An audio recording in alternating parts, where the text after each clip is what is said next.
வணக்கம் ஃப்ரெண்ட்ஸ். இன்றைக்கி நம்ம வயல்லேண்ட் சேனலில் என்ன பதிவு பார்க்க போகிறோம் என்றால், ஆடி மாதம் பிறப்பதற்கு இன்னும் சில நாட்களே இருந்துகிட்ருக்கு. கட்டாயமாக பெண்கள் இந்த பதிவை தவற விடாதீங்க. அதுவும் நீங்கள் குழந்தை பேருக்காக முயற்சி பண்ணிகிட்ருக்கீங்களா, இந்த பதிவை மிஸ் பண்ணிடாதீங்க. ஸோ வாங்க வீடியோக்குள்ளே போயிடலாம். ஆடி மாதம் இந்த ஜூலை மாதத்தில் 17ஆம் தேதியிலிருந்து ஆடி 1ஆம் தேதி பிறக்கின்றது. ஆடி மாதம்னாலே எல்லாருக்குமே தெரியும், அவங்களுடைய ஊரில் இருக்கக்கூடிய சின்ன சின்ன அம்மன் ஆலயத்திலேருந்து பெரிய கோவில் வரைக்குமே ரொம்ப ரொம்ப விசேஷமாக ஆடி மாத திருவிழா மற்றும் கூழ்வார்த்தல் நிகழ்ச்சி மற்றும் அம்மன் கோவிலில் ரொம்ப ரொம்ப விசேஷமாக பூஜைகள் மற்றும் திருவிழாக்கள் கொண்டாடப்படுவாங்க. அந்த விதத்தில் பார்த்திங்கன்னா, பெண்கள் இந்த ஆடி மாதத்தில் என்னென்ன விஷயங்கள் குறிப்பாக குழந்தை பேருக்காக காத்துட்ருக்கக்கூடிய பெண்கள் என்னென்ன விஷயங்கள் நீங்கள் மேற்கொள்ளணும் மற்றும் இது வரைக்கும் நீங்கள் ஆடி மாதத்தில் எந்த ஒரு ஆக்சுவலாக உங்கள் ஊரில் இருக்கக்கூடிய அம்மனுக்கு எந்த ஒரு நேர்த்திக்கடனும் பரிகார முறையும் நீங்கள் செய்யாமல் விட்டுருந்தீங்க, அதில் என்னென்ன விஷயங்கள் குழந்தை பேருக்காக செய்யலாம்ன்றதையும் ஒன் பை ஒன்னாக தெரிஞ்சுக்கோங்க. முதல்ல ஆடி மாதத்தில் பார்த்திங்கன்னா, உங்களுடைய ஊரில் முதல் வாரத்தில் ஒரு வாரத்தில் பார்த்திங்கன்னா அம்மனுக்கு திருவிழா நடக்கும். வெள்ளி சனி ஞாயிறு அந்த அந்த அந்த பேஸில் பார்த்திங்கன்னா நடக்கும். அப்படி முதல் வாரம் திருவிழா நடந்தாலும் சரி, இல்லை 2, 3 அப்படி எந்த வாரத்தில் நடந்தாலுமே இது வரைக்கும் அம்மனுக்காக நீங்கள் பார்த்திங்கன்னா ஆடி மாதத்தில் உங்கள் ஊர் திருவிழாவில் பால் குடம் எடுக்கிறதா இருந்தாங்கன்னா, இல்லை பார்த்திங்கன்னா தீமிதி திருவிழா, இந்த மாதிரி நிறைய விஷயம் அம்மனுக்காக அந்த 3 நாள் சிறப்பாக ஒரு நாளும் ஒரு விழாவாக கொண்டாடுவாங்க.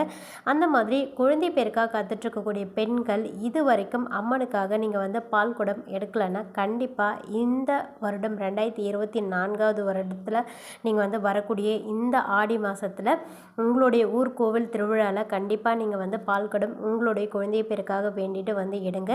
நிச்சயமாக இந்த ஒரு பரிகார முறைன்றதும் பார்த்திங்கன்னா நிறைய பெண்களுக்கு பலன் கொடுக்கக்கூடியது தான்.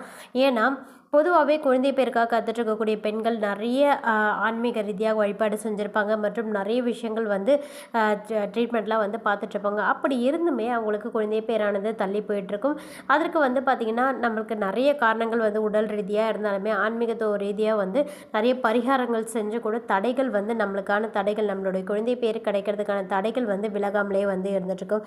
அப்படிப்பட்ட சூழ்நிலையில் நீங்கள் உங்கள் ஊரில் நீங்கள் உங்கள் வீட்டு பக்கத்தில் இருக்கக்கூடிய அம்மன் கோவிலோ இல்லை பிரசித்தி பெற்ற அம்மன் கோவில்லையோ நீங்கள் இந்த மாதிரி பால் குடம் எடுத்து நீங்கள் பார்த்திங்கன்னா இந்த ஒரு வருஷத்தில் அந்த மாதிரி நீங்கள் ஒரு முறை நீங்கள் எடுத்து விரதம் இருந்து, அதுவும் இந்த பால் குடம் எடுக்கிறத பார்த்திங்கன்னா குறிப்பிட்ட பெண்கள் அந்த ஆடி மாத திருவிழா அப்போது கண்டிப்பாக காப்பு கட்டி தான் விரதம் இருப்பாங்க. அப்படி காப்பு கட்டிட்டு நீங்கள் பார்த்திங்கன்னா அந்த 3 நாள் காப்பு கட்டிட்டு, அதாவது வெள்ளி சனி வெள்ளி சனிக்கிழமை இருந்துட்டு ஞாயிற்றுக்கிழமை தான் பார்த்திங்கன்னா பால்குடம் நிகழ்வானது நடக்கும். அப்போ அந்த 3 நாள் கணக்குப்படி நீங்கள் விரதம் இருந்து உங்களுடைய குழந்தை பேருக்காக வேண்டிட்டு பால்குடம் எடுக்கும் பொழுது கண்டிப்பாக அம்மன் மனம் குளிர்ந்து உங்களுடைய வேண்டுதல், உங்களுடைய குழந்தை பேருக்கான தடைகள் என்னென்ன இருக்கோ அது எல்லாமே நிவர்த்தி செய்து கண்டிப்பாக சீக்கிரம் இந்த வருஷத்தில் உங்களுக்கு குழந்தை பேர் கிடைக்கிறதுக்கும் மற்றும் அடுத்த ஆடிக்குள்ளே உங்களுடைய குழந்தையோடு நீங்கள் அம்மனை சென்று நீங்கள் வழிபடுறதுக்கும் கண்டிப்பாக வழிவகை செய்வாங்க. அவ்வளோ ரொம்ப ரொம்ப விசேஷமானது இந்த ஆடி மாதம். ஆடி மாதத்தில் அம்மனோட மனசு குளிர்ற மாதிரி நம்ம எந்த ஒரு விஷயத்தை செஞ்சாலுமே கண்டிப்பாக அதற்கான பலன் நம்மளுக்கு கட்டாயமாக கடவுள் அம்மன் தராமல் விடவே மாட்டாங்க.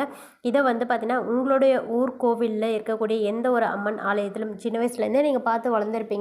அந்த அம்மன் ஆலயத்தில் பார்த்திங்கன்னா இது வரைக்கும் நீங்கள் பால் குடமோ எந்த ஒரு வழிபாட்டு முறையும் செய்யாமல் இருந்தீங்கன்னா, கண்டிப்பாக இந்த வருஷத்தில் இந்த பதிவு நீங்கள் பார்த்தது மூலிமா கண்டிப்பாக உங்களுடைய மனசுக்குள்ளே தோணும், கண்டிப்பாக இந்த வருஷம் நான் பால் குடம் எடுக்கணும் அப்படின்ற ஒரு ஐடியா தோணும். அதுவுமே மிகப்பெரிய ஒரு அருளாக தான் நீங்கள் எடுத்துக்கணும். கண்டிப்பாக உங்களுடைய கோவிலில் இருக்கக்கூடிய அம்மனுக்கு பால் குடம் வேண்டுதல் செய்யுங்க. நிச்சயமாக அது நல்ல பலனை கொடுக்கும். நீங்கள் அந்த மாதிரி எடுத்து நீங்கள் பால் குடம் எடுக்கிறதா இருந்தீங்கன்னா, மனசார உங்களுடைய குழந்தை பேர் கிடைக்கணும்னு சொல்லிட்டு வேண்டிக்கோங்க. கண்டிப்பாக அந்த வேண்டுதலானது அப்படியே நடக்கும். ஓகே நண்பர்களே, நான் சொன்ன தகவலானது நிச்சயம் உங்களுக்கு உதவியாக இருந்திருக்கும். நன்றி.